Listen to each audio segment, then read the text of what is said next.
wanted to get on here real quick because something happened today and I got upset. And I was asking God for help. It's like, can you please explain something to me? And all I kept thinking was, so ghetto. This is just so ghetto. It's so ghetto.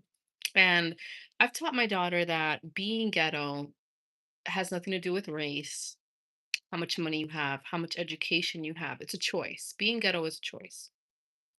Now, there are neighborhoods that are considered ghettos, right? That are living a life of debauchery. Usually, these neighborhoods, and I'm not even talking about projects, right? They could be rich neighborhoods that are in debauchery too, right? This is not about social status. This is about a mentality. Poverty is a mentality, and being ghetto is a mentality. And this is biblical. So today's Bible verse is James 1:5. It says, if any of you lacks wisdom, you should ask God, who gives generously to all without finding fault, and it will be given to you. Amen. So if you have a question about something, ask God. And I said, why am I so pissed about this word ghetto? Like, what is it that bothers me about the ghetto? Turns out the history of the word ghetto goes back to Jewish people. In 1516, the Venetian government required all Jews to live in a certain area, a certain part of the city, away from the mass population.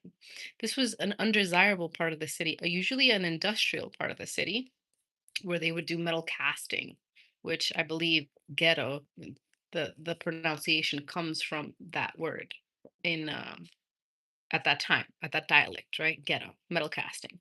And what happens in this neighborhood where these metal castings are happening? Well, there's a lot of noise, there's a lot of machinery. It's less desirable because you're not in the middle of the city where you're protected, where there are politicians living, where you're heard, where you're seen. You're kind of ostracized and pushed to the side.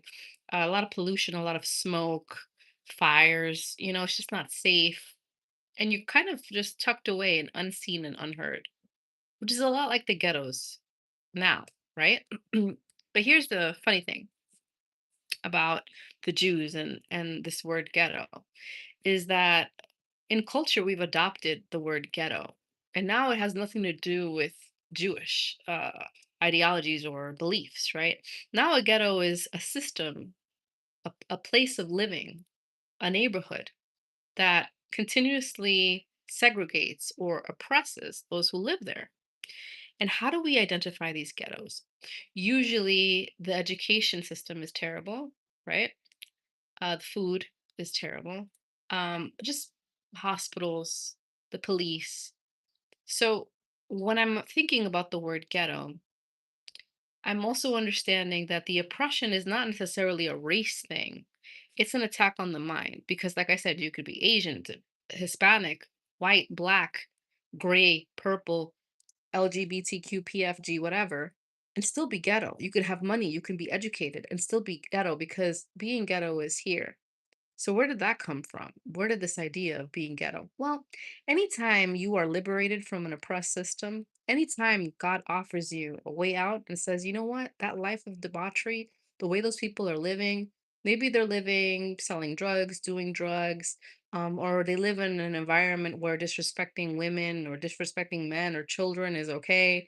Or maybe it's, not respecting authority or even acknowledging the importance of education. This is debauchery, right? Like, this in the eyes of the Lord is not okay if you're living by the Lord's standards, of course.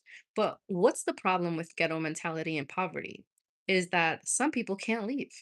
Some people, even though they move, their mind, their thoughts is back there. Well, that's where my friends are. Well, that's where my community is. Well, that's all I know. Well, that's how I grew up. Well, I know how to navigate there. I've already like adopted that identity, and this is terrible. And it's also biblical. So there was a city called Sodom and Gomorrah that was living a debaucherous life. Now they were prosperous. There was money. Again, this is not about poverty. It's about poverty of the mind. And the Lord said to Lot, "Hey, I'm about to destroy these angels." Come and say, "Well, this city's about to get destroyed. So take your family and go. Everyone's going to get wiped out. So you have very little time. Let's go." And what happens? The instructions were leave and don't look back. And guess what happens to his wife? She looks back. And it's a metaphor. for people who say, well, I'm from the ghetto. I can't forget that I'm from the ghetto. I can't forget my hood. I can't forget the people that were there for me. I can't forget. That's not your instruction sometimes. The loyalty is not to the place that had you oppressed. This is where the poverty of the mind comes into play. This herd mentality. I don't understand how people want to fit in so badly that they will burn bridges for themselves to stay oppressed in a system that they know is broken. And again, this has nothing to do with race. It has nothing to do with education because people with money and people with connections can still be ghetto. This is about a mindset. Now, how do you know if you're in a ghetto, whether you're rich, whether you're connected, whether you're educated or not? Is any time that you see people lacking accountability for themselves and identify with a community that has no accountability either, that's ghetto. That's ghetto. Because what you allow is what will continue.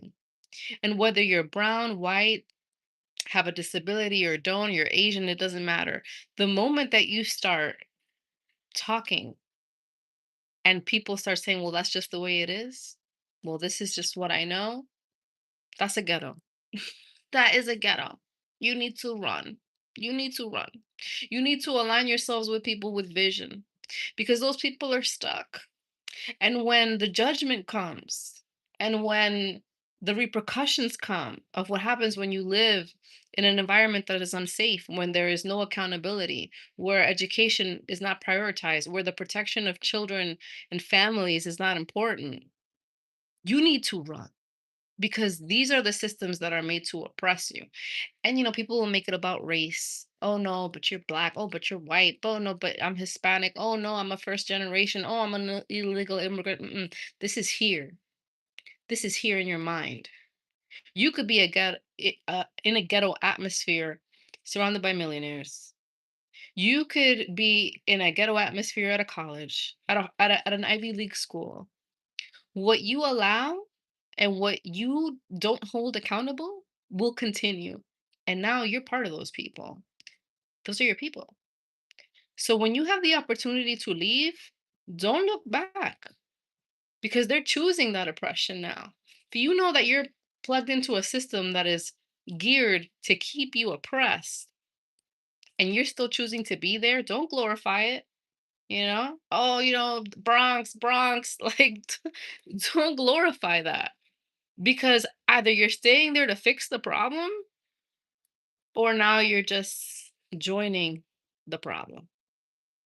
So, yeah, I hope this blesses someone. Jesus absolutely loves you. He wants better for you, but you can't keep looking back. You can't keep living your life trying to impress people that aren't going anywhere. The amount of sneakers that you have and the car that you drive, and how many women you sleep with or men you sleep with, and F men, and I can get my own money, none of that is going to matter in the end. It doesn't matter. Don't live for that. I hope this blesses someone.